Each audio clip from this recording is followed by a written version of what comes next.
Hey guys, welcome back to the Lou Perez podcast on the Lions of Liberty podcast network. I am joined today by the lead editor over at Pirate Wires, Mr. Harris Sockel. Harris, Hey, thanks for joining me. For those of you who are just listening, if you guys haven't checked out Pirate Wires, it is a stupendous online magazine where you guys go. You guys talk about tech, culture, politics, with a particular emphasis, I guess, what's happening in Silicon Valley, California, New York. And I think you guys really peaked when you published something that I wrote. And Harris was the editor of it. So I wrote a piece, came out, I guess, like a couple months ago, about police body cams. And Harris worked with me on it. He did a fantastic job working with me. And I appreciate it. And I'm so happy that it's out there. So if you guys can go check it out there. I got a byline now in Pirate Wires, which I'm really excited about. So Harris, why don't we talk a little bit about Pirate Wires, because it's one of these like online magazines where I feel like it's been around forever just because of how well done it is. But I mean, it's fairly new. You guys only been around like a couple of years. Yeah, it started in 2020 with Mike Solana, who started writing on Substack actually during the pandemic, I believe, because he was seeing things that no one was talking about, or that people were thinking but weren't saying around culture during the pandemic and in like 2020, 2021. And he started writing on Substack and kind of blew up, and then turned into this media company, and he started hiring writers and hiring editors. We moved off Substack onto our own site. And the way I describe it is kind of, we're a media startup that writes about tech, but we don't hate technology. We think it's good, mostly, often. And I think we go into it open-minded, and we're just trying to find out what's actually happening, instead of kind of trying to like catch the technology industry or something, or like stop them, which I think a lot of publications kind of implicitly or explicitly are trying to do. Yeah, I think a lot of the coverage when it comes to tech, especially when it comes to artificial intelligence, it's all doom and gloom. It's all basically Skynet is around the corner, and be prepared to die. But also the same people who are, sort of like the doom and gloomers aren't kind of putting out advice on how to survive the end of the world, So Right. you have like these it's like they're not willing to go the prepper route and start building bunkers, but they're willing to, sort of, get on their computer, write 800 words about Anthropic or any of the other companies. Yeah, there's just like, you will die. You need to accept your fate and read and like and subscribe. Yeah, and make sure that you join the Patreon or anything there. We were just early this week actually. We were at Hill and Valley in DC, which is a conference in DC where the Hill and the Valley, Capitol Hill and Silicon Valley, come together to talk about how technology can make America good. And it was really cool. It was the vibes were, I think, pretty positive. And I was meeting and talking to a lot of people who've been maligned in the media. And it was interesting. They're just kind of smart, nice people, mostly. Mm-hmm. One of the things that Solana puts together is Hereticon, and I don't know technically if I was invited. I applied to go to this really cool thing in Florida called Hereticon, and I ended up having to pull out like sort of last minute, so I missed a lot of what was going on. But I know that a lot of the speakers down there talk about like emerging technologies and kind of far out there things. It seems kind of like a sort of a if Burning Man was like in a lab. I don't know if that's a good way to describe it, but a lot of the ideas that I saw like coming out of there sort of uh that's what it felt like. It was sort of like embracing technology and also looking forward to like better living, through it. Yeah, if Burning Man was like in an office, I guess, or like on your computer, then yeah. If, if Burning Man's on you, talk about the worst rebranding of Burning Man whatsoever. It's like the lamest rebranding, you know. Um, Yeah, so Hereticon's cool. I didn't make it to Hereticon, but I've talked to Slan about it, and he doesn't know what. It feels like nothing's heretical anymore, really, in a certain way. So I don't know what the future of Hereticon will be. That's a question for him, but we'll see.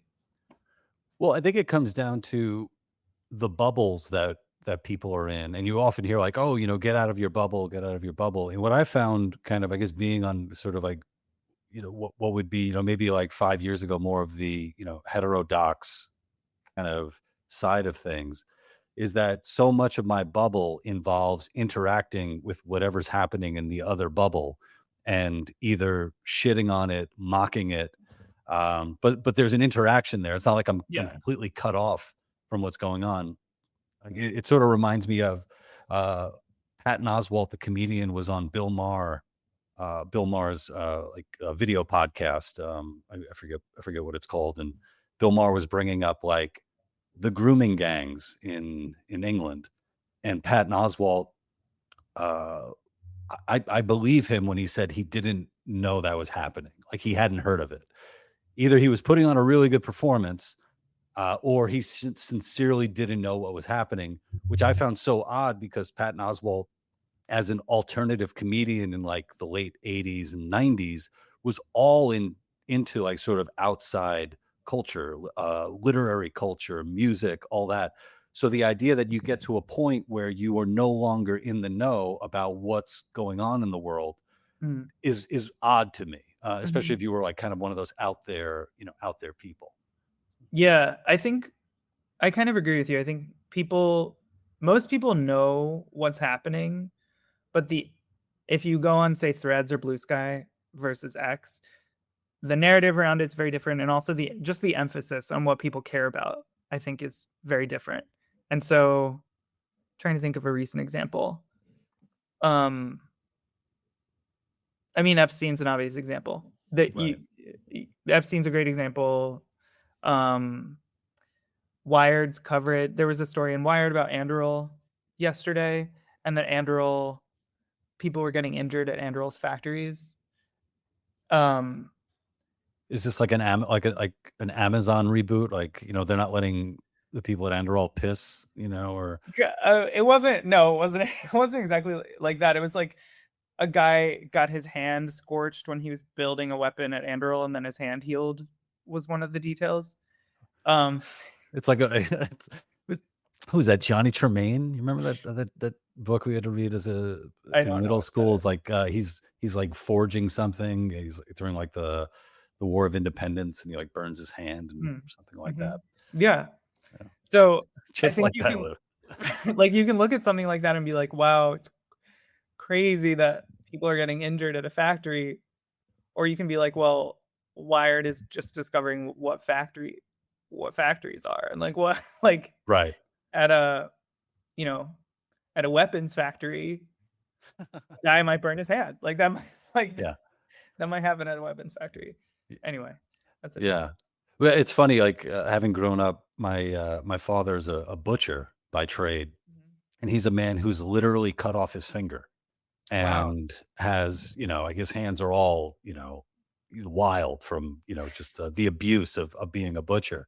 And I have three brothers who are butchers as well, and they get cut. Yeah. So the idea of like somebody walking in on that, it's like, oh my God, can you believe that men get hurt on the job? It's like, well, how many people die, falling off of roofs? Right. Yeah. So it seems like Exactly. a complete, sort of detachment from this other part of the world. Yeah. Yeah. I think there's a lot of that in media right now, where not detachment from the world, but just kind of idealism versus realism or something, where it's like you'll read something and it feels like people just kind of want it to be amazing or want it to be like really safe and perfect Hmm. versus like accepting the ways that it's not. I don't know. I thought of that when I was reading that piece on Yeah. Animal. Well, when it comes to, and is that Palmer Lucky? Is that it? Yeah. Okay. Um, I well, so like take for example something like, something like artificial intelligence. Um, it's happening, right? It doesn't. I'm not going to be able to hold it back. Nobody's going to be able to hold it back. And for a while, at least it was during like kind of like the Biden administration, it seemed like there was this attempt to corral the private sector, have the state kind of corral the private sector and say these are the rules as far as how you're going to be developing this stuff. And it's like, well, if you achieve that, I don't think China's going to be listening to you. I don't think Russia's going to be listening to you. I don't think anywhere else in the world is going to be listening to you. So then it's sort of like any constraints that you put on this might very well hold us back from potential real danger, down the road. Yeah. Um, so, I wonder, like, is there how do you strike a balance between, something like artificial intelligence, happening and working with it, as opposed to, putting yourself at a disadvantage. How do you strike a balance? It like what Yeah, regulation should you yeah, have? or yeah, because I'm even finding it like sort of like, so, guys, I've started using Claude, and I'm fucking blown away What do by you use what it for? I used it for.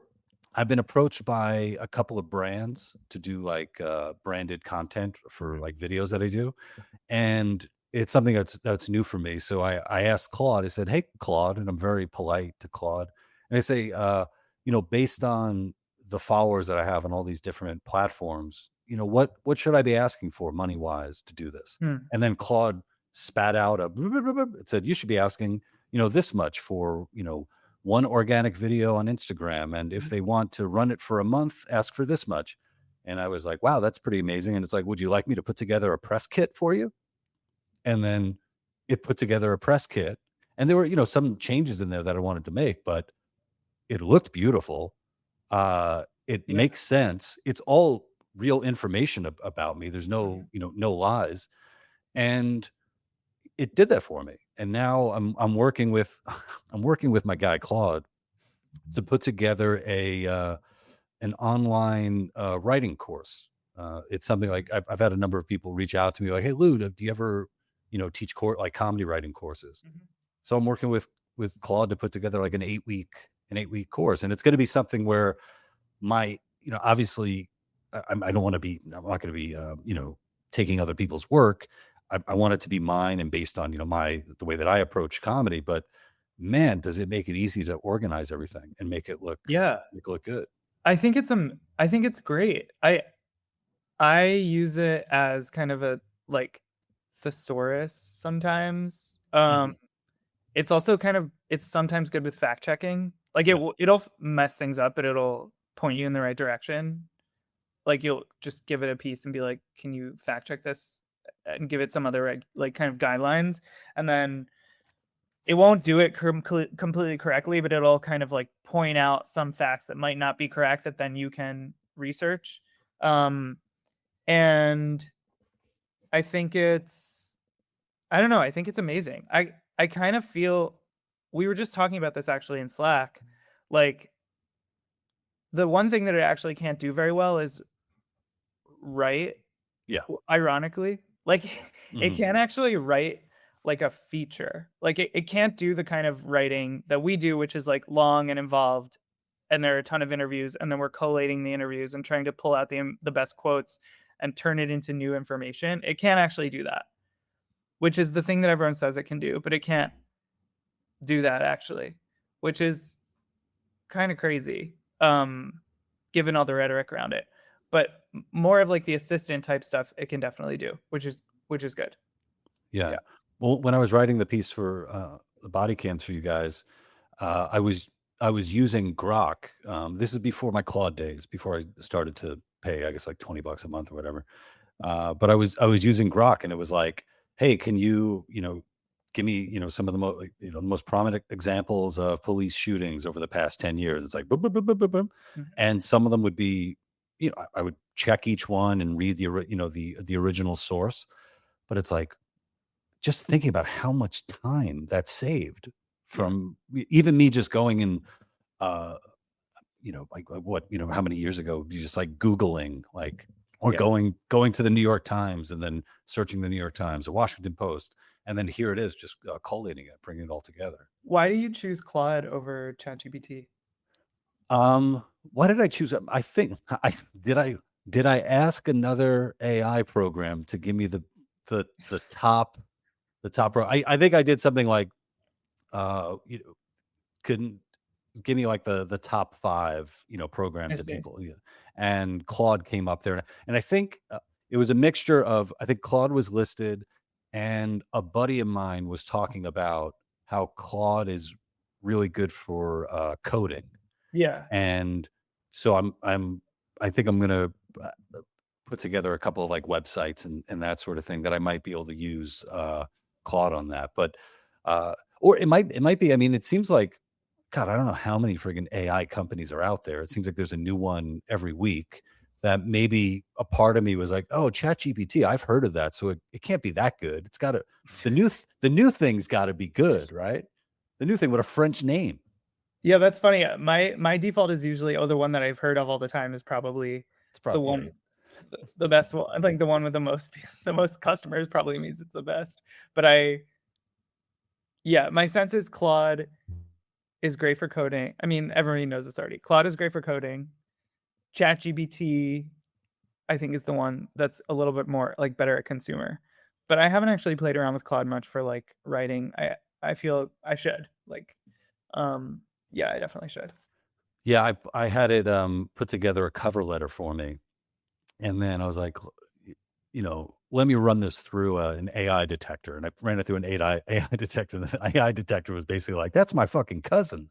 It was like, and then I was like, oh, is this AI detector serious? So then I ran a cover letter that I had written, and it was like, yeah, there's zero AI detection here. So I'm like, okay, there's obviously something here. So my version is better than what Claude put together, but Yeah, I was able to this is boring. Everybody who's fucking listening to this, I know. But Claude was really good. It pointed out typos that it found. It pointed out awkward language and said, "Oh, you might want to rephrase this line." And it was like, "Oh, great. Yeah, you're right. I should rephrase that." And then I had asked it. I was like, "Oh, I'd like to add this bit of information. Where would be a good spot?" I'm like, "Oh, this would flow well after paragraph 2 between blah blah blah." Um, yeah, yeah. In turn, back to your question on regulations, I yeah. would be down for, and OpenAI is already kind of doing this, but I'd be down for kids not being on it, or like strict regulations for kids can't do certain things on it. That Mhm, make that kind of makes sense to me. And OpenAI is already doing that. Um, but my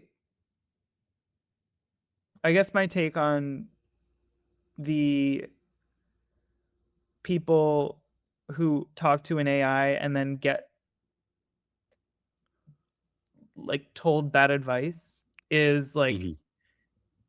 you have to realize you're talking to an AI Yeah. and not be stupid when you're listening to the AI, basically.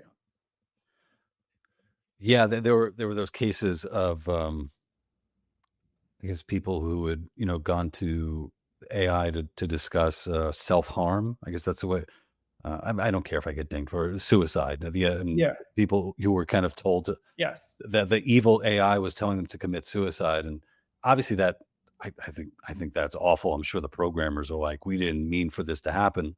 But it's really interesting to see an example like those, and then we turn around, and then recently in Spain, you have did you hear about this? There was a young woman in Spain who was, I guess, kind of put into, uh, I don't know, kind of a version of like foster care or something like that. She was gang raped by, I believe, some migrants, and fell into a terrible depression, then opted to be euthanized. And I think she's like 25 or 26 years old. Her best friend and her dad were trying to fight the state to save her, and they went through with it. And one line that it sounds so dystopian that I it's really hard for me to believe it. But the state said, well, her organs are already ready to be donated, so we're going to go through with it. This was in what country? In Spain. So in Spain, you're saying the state killed this woman to get her organs, essentially, or it all worked out, I guess. Oh, okay. I see. And rather than like and she like was having her doubts, mm-hmm. and they still like went through it. So here you have, AI making this terrible error, mm-hmm. a programming error that unfortunate people are, killing themselves. But then you have actual states, this example in Spain. Canada is fucking notorious for their MAID program. And Wait, that what's seems MAID program? NAID. What's that stand Okay. for in Canada? Canada. Yeah, what is that program? Canada's Medical Assistance in Dying program, which is a really sweet way to put it, So I always find that interesting, sort of where the attention goes. Yeah. Well, especially in our modern times with, with these like real life sci-fi dystopian scenarios. Yeah. And the kids or the people who committed suicide after interacting with AI were teenagers, I believe. One of them was a teenager who was talking to a Daenerys chatbot, and he asked the Daenerys chatbot something like if he should kill himself, and the Daenerys chatbot said, "Please do, my sweet king," or something. And then he did. We actually ran a piece on this at Pirate Wires. It was a really good piece by James Ostrowski, mostly about the litigation around those cases and the lawyers who are going after the AI companies for these tragedies. I could totally think they're tragedies and shouldn't have happened. The lawyers who are going after the AI companies are kind of mass tort lawyers. It's the same playbook against kind of cigarettes. And the idea is that I think there's a version of the future where anyone who has a bad interaction with an AI can then, because of legal precedent, hire a lawyer and get money from the AI companies. And I don't know. I kind of personally think it's not the AI's. I don't actually know where I fall on it. Mm-hmm. It seems complicated, but the lawyer's behavior also seems kind of predatory to me. Yeah. At least in that piece. Yeah. Yeah, it seems kind of like a version of kind of like slip and fall cases. Yeah. Where obviously there are legit, times when it happens, but I knew a guy, he was an attorney, and he had his, chiropractor friend that he would always, tell anybody who got injured, go see my chiropractor. And I think the chiropractor ended up being doing some jail time because obvious fraud, working in cahoots, and all that. And that's always been a thing. It's one of the things about, I believe it was like Milton Friedman talking about economics and cost benefits, where you're always doing these calculations, as fucked up as they might sound. It's sort of like a car company. It's like, how safe can you make your car? Is the price point worth it to save one life? And yeah, I guess with the AI, it's sort of like, how much is a potential lawsuit worth to them? Like, completely changing their code, is that worth it, as opposed to just doing like a payout? So yeah, what's your point of view on humanoid robots? Because I was talking to people at Hill and Valley who are very bullish on humanoids, Did you see the video on from China about the humanoid robot that wakes you up? No, Have you no, seen no, this? no, I There's didn't. I actually didn't one see in that New one. York too. They unleashed one, or they unleashed one. There's like there's there is video footage of one on the pier in New York. It's a Chinese robot that wakes you up, makes your breakfast, does your laundry, does shit for you. Um, and I think that's going to be probably within the next 10 years will actually be a product that people can have. And Yeah. it'll cost as much as like the iPhone did when it first came out hmm or something.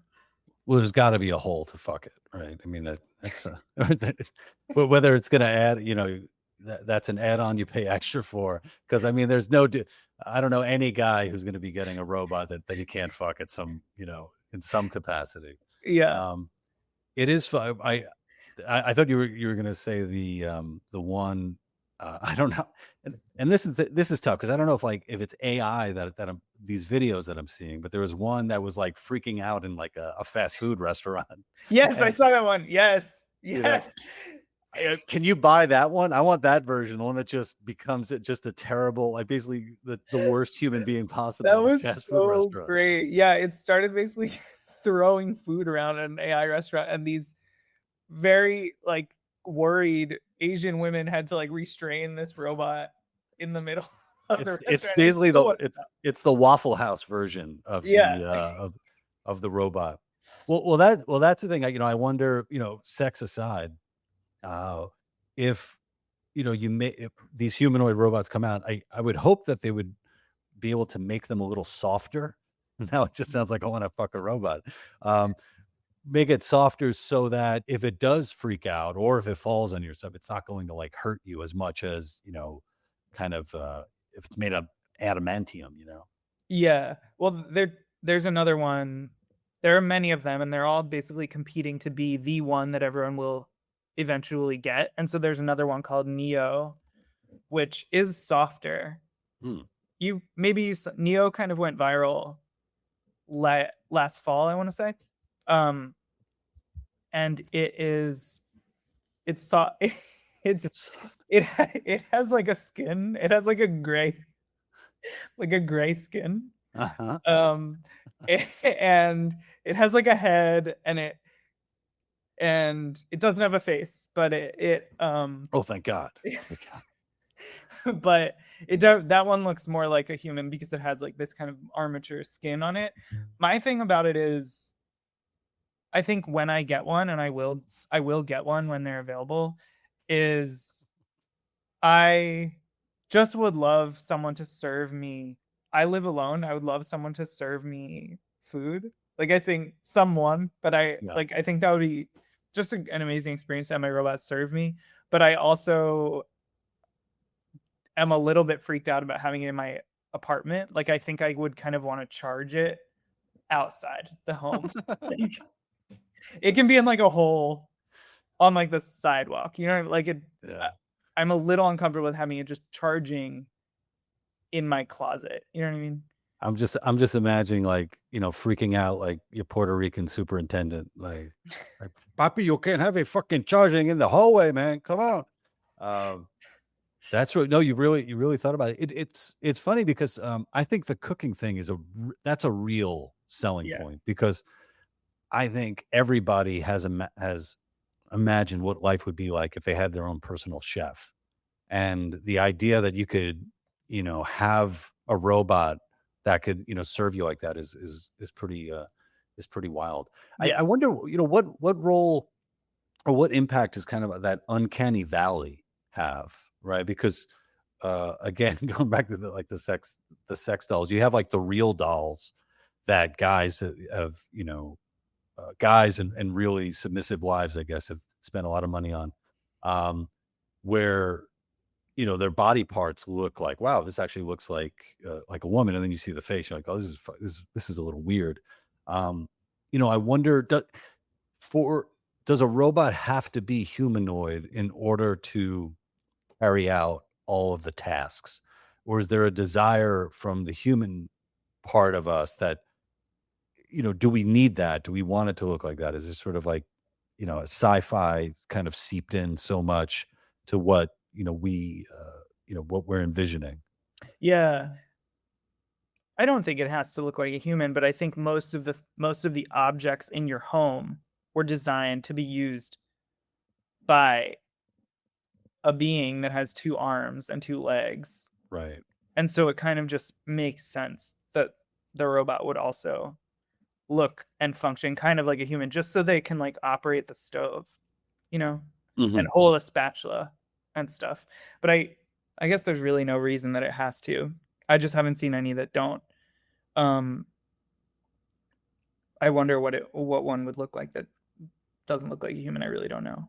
Yeah, like I've seen these mock-ups of, the future of farming, and they'll have these humanoid, bots basically, uh, uh, cutting out wheat and stuff like that. And a lot of people have pointed out, it's like, they don't need to look like that. Like they could just be a Yeah. box, Right. in order to get it. But and then you had a number of people, uh, saying, "Oh, this is just people who want to know what slavery was like, and they want to own their slaves, so they want like a humanoid, working in the field." Um, I mean, you could put that in. It's the internet. You could put that interpretation onto anything. Yeah. Did you see Melania walking out with the robot? I heard about it. What was yeah, what was that about? she she was just doing some promotion for exactly what the future that we're discussing, and she walked out with a robot, and she was there with Brigitte Macron from France, and the robot was in front of them, kind of moving around basically, and then they were talking about technology Mhm. or something. Yeah. Yeah. Uh, I think the robot was rather small, right? It was shorter. What was it shorter than Melania? It wasn't as big as Baron, because Baron's like 6'7", 6'8", Baron's huge. It which I wasn't think would freak me out. If you had a Yeah. robot, can you imagine that? Like you're in, a studio apartment, one bedroom, and you have a 6'8" hulking robot. Yeah, I wouldn't.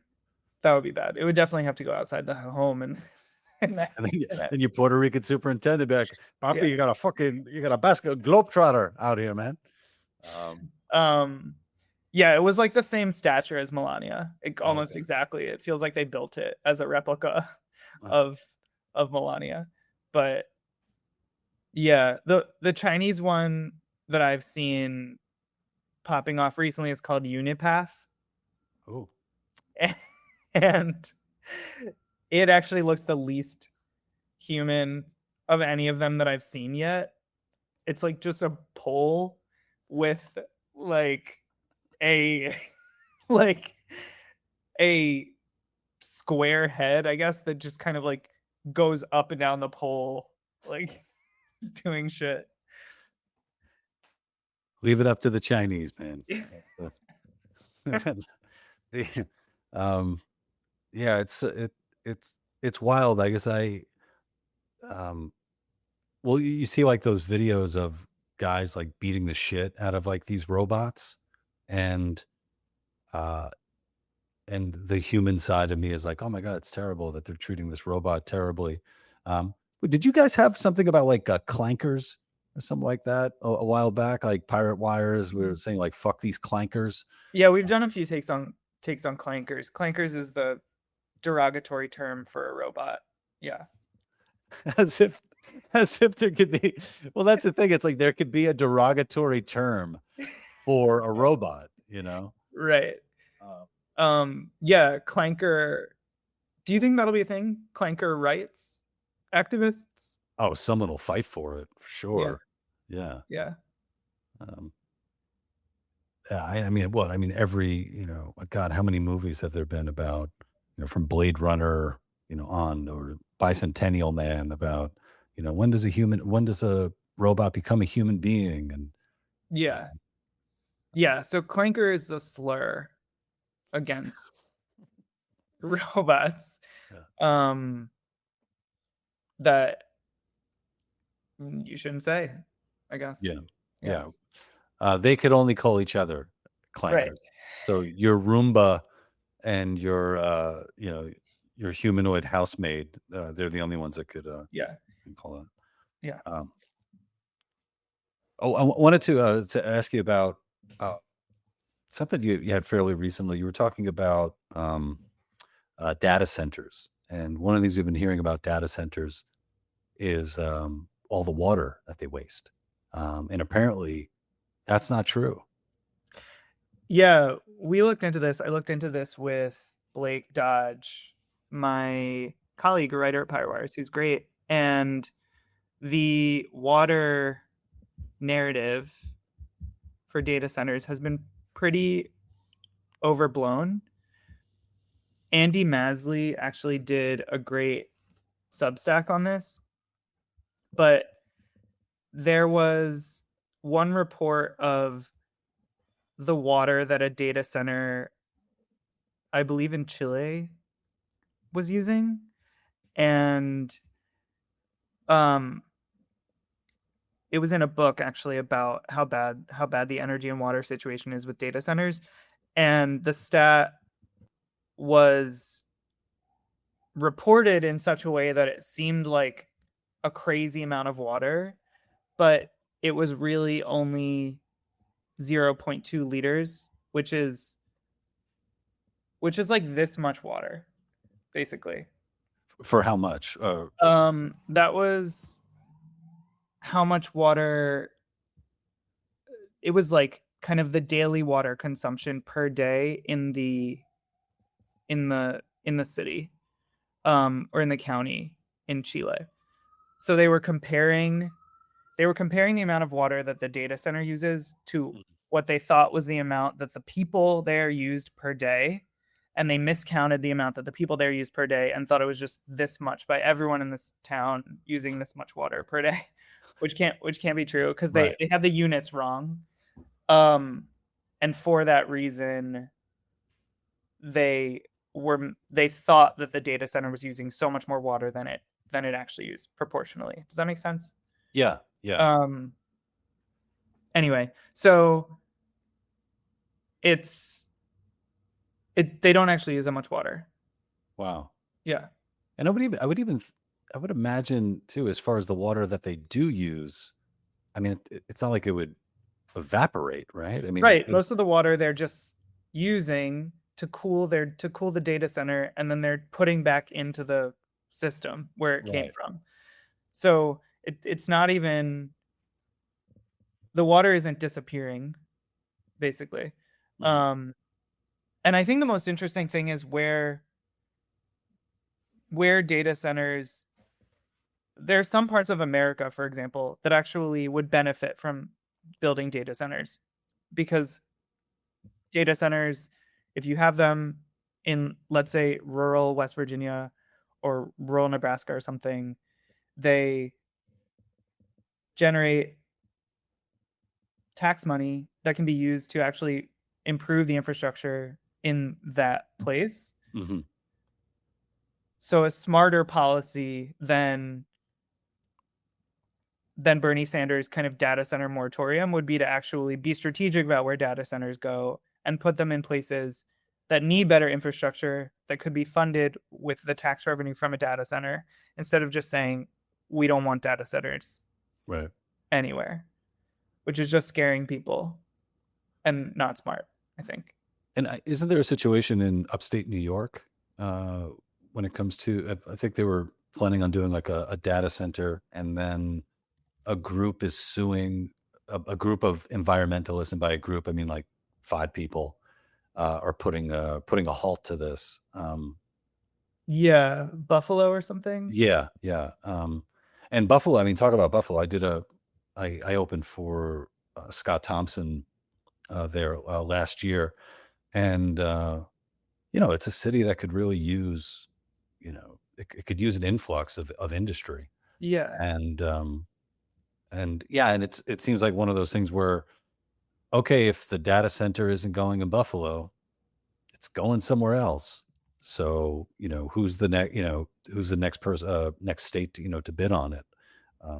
Yeah, it seems really unfortunate, especially how you guys talk about this a lot, just how you have, sort of activist groups who are able to get in the way of progress. Yeah. and uh, they they don't seem to be doing it for the, you know, with good intentions. It seems, Yeah. Yeah. To your point about kind of where the emphasis goes, if you think about data centers versus golf courses, for example, like if if even if the number of data centers tripled by 2030, they would require only 8% of the water consumed by US golf courses today. So we don't have golf course activists out there writing New York Times articles and protesting the golf courses, but they're really mad about the data centers. Arguably, data centers and AI are used a lot more by normal people than golf courses. Mhm. And AI actually is arguably better than it's like pretty good at healthcare stuff too at this point. Like I ask it a bunch of stuff. I've given it all of my I had to get an MRI of my um ankle because I sprained my ankle really badly. And I gave it all of my information, my entire MRI, and then it spit out something that was basically exactly what my doctor said. Mm. And that's free. That's a free service that it's giving me for, 8% the water that golf courses are consuming, which is Yeah. kind of crazy. Yeah, I've used AI to read all of like my blood work. You Yeah, know, tell me same. about my, cholesterol levels and stuff like that. Yeah. I've used it to read contracts and agreements to explain, legalese to Yes. me. It's been great. Yeah. It's been great on that part. There's something too about AI and the building of data centers. Another positive is that we are now looking again to nuclear power. Yeah. The maligned fucking miracle energy that for decades has just been shelved, or you have like what's it, Indian Point being shut down, and now people are like, oh no, I mean they could actually give us what we want, and if you just think about say the past like 40 50 years, had we just been building nuclear, Mhm. where we would be right now. It's Yeah. it's insane. One more thing on the doctor point. I Yeah. went to my primary care doctor recently and asked him about I was having kind of carpal tunnel from typing, and he was like, "Well, have you asked ChatGPT?" And I was like Come on. and I was like, "No." He was like, "All right, well, let's ask." And he just pulls it up right there and asks it, and it's like, "Well, just here you go. Like, Yeah. look at like Like a like that." I was like, "Okay, so I'm now paying you for this visit, whatever, like $400, like I don't know how much it is with insurance or whatever, like $600 or more for you to point to your computer and just tell me to read what ChatGPT said." Yeah. Yeah, well, that's unreal. Yeah, my primary, doctor, for one, I like him a lot. I think he's great. He's also I think he's like 15 or 16 years older than me. He's gonna be 60, and I'm 44, and he looks amazing. Like, he's in real great shape. So, Mhm. in a way, not only am I trying to, do I believe in and trust him when it comes to his knowledge of medicine and all that, but it's also a reminder every time I see him every year, like, oh, I got to get my shit together because I want to look like this dude when I'm Mhm. 60. He's Mhm. obviously somebody who takes care of himself. So there's that. But yeah, now I'm thinking like I just had a colonoscopy uh, a few days ago, and now I'm like, "Oh, I should probably just, let me see what my boy Claude thinks about my colon." Is Yeah. good pictures taken. Um, yeah, it's really amazing. I mean, the one thing though, it's sort of like getting back to when I was writing the article, using AI to bring up stuff, but having to check it, and having to check those sources. And I think there's there's a similar thing now where uh, you can't trust it, 100%. And I'm wondering if we're ever going to get to a point where we are going to be able to trust it, I or think, at least the same level that you would trust a human being. yeah, I mean, we already trust it more than we did, or I do at least, more than when it first came out in 2022. A lot more, Yeah. right? So I'm trying to think of another technology that's super reliable that we just kind of trust, like your stove or something. Hmm. You know, I don't know. I feel like it might reach a point where we trust it more than we do now. I also think for certain tasks, it's just better than a human. Hmm. Like driving, for example, like Waymo, which is coming to New York soon. They're already testing. They've been testing in New York. I saw one on Avenue B recently. Oh, wow. Um, but that's better than it's much safer than humans driving. They did a study. I think it was 90 something percent safer to be in an AV than in a car driven by a human.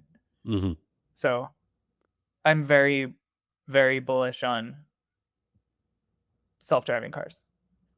Yeah, and I bet if you look at it, it's like, well, what makes a self-driving car, dangerous at whatever level? Well, it's probably the human drivers on the road with it. True. Uh, Yeah. with all this stuff coming out recently with uh, the migrant truckers causing all these fucking accidents in Canada and the United States. Now I find myself when I'm driving, I'm a very safe driver. Like I don't speed or anything like that. And now I'm like, man, I could be the safest driver there is, but if everybody else is an asshole, then I'm fucked. Yeah. True. Yeah. Yeah. I you really need a system where it's all automated, right? Like I think in the future having a car will be a weird luxury that like hobbyists and really rich people have, like owning a horse. You Hmm. know, um, it'll be like rich kids have cars, but most people just use their self-driving car. It'd be like the equivalent of a horse girl. Like I'm a car guy or whatever because I'm like super rich in like the suburbs or whatever. You know? Yeah, the horse girl. Um, yeah, horse face. Now I'm just thinking like horse face. That's where I go. I That's know I know a woman. She made a short film, like a short sci-fi film where it's in the future and it's all self-driving cars, and she's trying to escape an abusive relationship. So she has to take the one car that you could drive. So it's like I see. that's her way out, is being able to to control that. I know the concept of the movie. I didn't see the movie, so I don't know how well it played out. Um, but yeah, I think you know talking with you, reading Pirate Wires. I am kind of bullish on the future as far as the technology goes.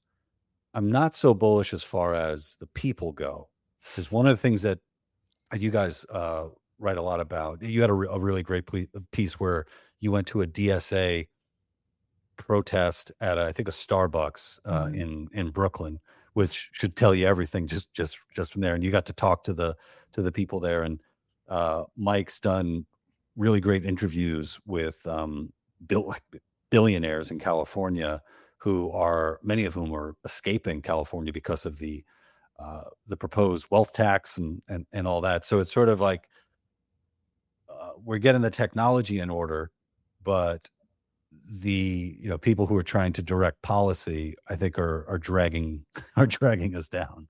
Yeah. Yeah, that the it was interesting being at the Starbucks rally. They were supposedly on strike for better pay, but I kept walking around asking people if anyone worked at Starbucks, and most of them were confused when I asked them that question. We were standing outside of a Starbucks, Right. and most of them didn't work at Starbucks. Only I think 4 or 5 of them did. Most of them were DSA activists who were deployed to the location to kind of beef up the operation to try to get the Starbucks people more money. But they didn't actually work at Starbucks and didn't seem to like care very much. Like they just cared about like the DSA thing, you know? So I kind of just feel like there are a lot of people who are extremely partisan. I'm just trying to not be that partisan, but there are a lot of people who are just extremely partisan, and that kind of blinds them in a certain sense to reality. Well, I love seeing the people who were calling for Starbucks to pay their employees more money and also boycotting Starbucks Right. because, I think that the boycott had to do with like the BD, what's it? The not bondage, the like boycotting of Israel. Yes. So it's like, okay, we're gonna keep we want to Boycott, divest, and uh, sanctions. sanction, yeah. Yeah. So we're gonna do this because we don't agree with Starbucks' stance on Israel, and I don't even know what it is. But then we also want you to raise the wages of your employees, who, as far as I know, like are paid pretty well. I think there's even like college programs and Yeah. stuff like that. Yeah. They get healthcare, they get college. Kind of, I don't know exactly what the situation is with college, but I think as far as service work goes, it's pretty good. Um, I actually experienced this when before Pirewires, I was working at the website Medium, the writing platform, Mhm. and we were venture funded by a billionaire, Ev Williams, who co-founded Twitter. And we were venture funded by venture capital and then also by Ev. And during the pandemic, people internally started trying to unionize. And it was it's a longer story, and there was a battle. There was a big fight about it internally, because there was a group of people who felt like, we have all this venture funding, we should be making more money. And then there was another group of people that were like, well, we're a venture funded tech startup that doesn't make any money. We weren't profitable at that point, and we weren't really even on a path to be profitable. There was no value being created. So, and we all had equity, and it kind of felt like there was half the company that just thought like unions are good no matter what, so we should have a union. And there was another company that thought like, we don't I can see unionizing if it's like a coal mine or something, and Mhm. you're creating a lot of value and you want more of a return on that value. But if you're a startup that isn't profitable yet, there's really no value. There's no money coming in really, Yeah. except for the investment. So union kind of feels insane in that situation to me. Anyway, I think there are people who just think that unions are like universally good. Right. Yeah. You know? Yeah. Well, I mean, having having equity in a startup sounds like a great deal. Yeah. And it's like, and with an understanding, they're like, well, obviously we're taking a risk here. We're Yes. taking a chance. We're going to see Yeah. what happens. Well, it's funny when I see people talking about unions, because I always ask how many of them are actually part of a union. So Right. I'm a part of SAG-AFTRA. Like Yeah. I'm a dues paying member. I've been, well, damn, definitely over a decade. I've been paying my dues, whether I book gigs or not. And it's Mhm. been a while since I've booked anything. Um, but I get emails about stances that my union takes and local politics and national politics, and I'm like, I don't fucking agree. I don't agree with this. So yeah, it's the amount of people who are really gung ho about unions. I do wonder how many of them have ever actually had to uh, cut a check to a union, or have part of you know their salary go to one. Yeah. That's a great point. Not the answer is 0 at Medium, I think. um, and well, at Starbucks they were unionized, obviously, the workers. But do you think the union actually is helping you? Not, I don't think so. I don't know what I get. I mean, I get like I used to get like screeners when it came time for award seasons, but Mhm. now so much of the stuff is streamed, Mm. and it's like, well, I already have Netflix, I already have Prime, so it's not like you're actually giving giving me Yeah. giving me much on that side. And then the one hit that I think will surprise a lot of people. And even I was surprised when I was thinking about it, is when it comes to health insurance. You have to be working in order to get health insurance from your union. And you would think, something like, an actors union, so lefty and so Mhm. collectivist, collectively minded, that they would say like, no, if you're part of the union, you should get healthcare no matter what. Me and Mark Ruffalo should, Mark Ruffalo, brilliant actor. I think he deserves everything. I think he's amazing. He deserves every penny that he has. But hey, man, give Lou Perez, who hasn't booked a gig in fucking 10 years, give me a little bit of, healthcare, so I'm not paying out of pocket for my family. But yeah, you don't find that there. Yeah, that's interesting. I haven't actually talked to many people who are active in unions. You're probably one of the first. So it's rare Yeah. as far as yeah. I think the as far as the billionaires convo goes, Mike, I think we joke about this, but I think it's actually true. He's talked to the most billionaires for a single story in history, maybe. Um, and he talked to, I think, 21 billionaires for that piece. And the narrative that we were getting from the people advocating for the wealth tax, there's this wealth tax in California that they're proposing, which would essentially be an asset seizure. So it Yeah. takes it's not really an income tax, it's much broader than that. So they look at how much you're worth total and then they take a percentage of that. And the advocates for it were saying that wealth flight is fake. And we were going back and forth with them on Twitter because they were saying wealth flight is fake. And then we talked to 21 billionaires and they literally told us that they're leaving and many of them already have left. Right. We were saying, no, it's not like they're literally leaving. But they don't quite understand that. Or I don't think they've read the piece. Maybe, I'm not sure. Yeah, here are the U-Hauls that the billionaires have rented to get out of there. Well, then, I mean, you start. I have to say, as far as I know, I've met around 2 or 3 billionaires, and I've had much better experiences with billionaires than I have with poor people. So I'm Same here. batting 1,000. They've been great. Every billionaire I've met has been really cool. Yeah. And if anybody wants to venture fund me, I grew a ponytail, guys. If anybody, I need more money to grow more of this ponytail. My wife hates it. Um, but but then, like, you start to get into really weird territory where you have like the mayor of New York talk about, oh yeah, if a business moves, we'll we'll tax them, or charge them, or make them stay, or we'll take over their business. Mhm. And it's like, it doesn't work that way, man. Right. And with economics, it comes to a big part of it is signaling. And it's like, this is what you have to look forward to in this state. And a question I always have for the people who are for like the wealth tax and all that, I'm like, well, how many billionaires around the country are saying, yes, this is the time for me to move everything to California, versus we need to get the fuck out of California? That's a good point. No one is saying that. Yeah.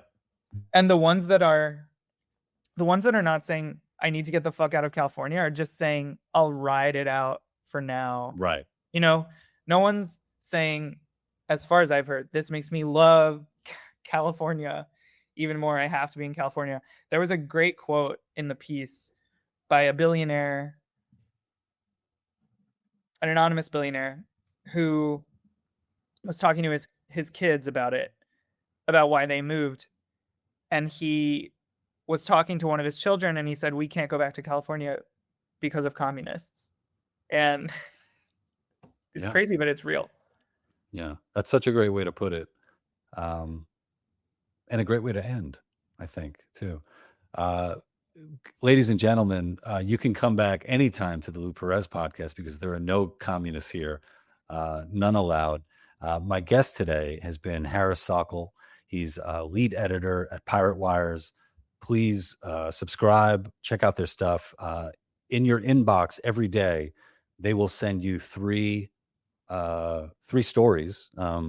Great summary, really punchy, funny, no AI detected whatsoever. AI can't do it yet. Harris, thanks so much for joining me, man. Yeah, thanks. This was great.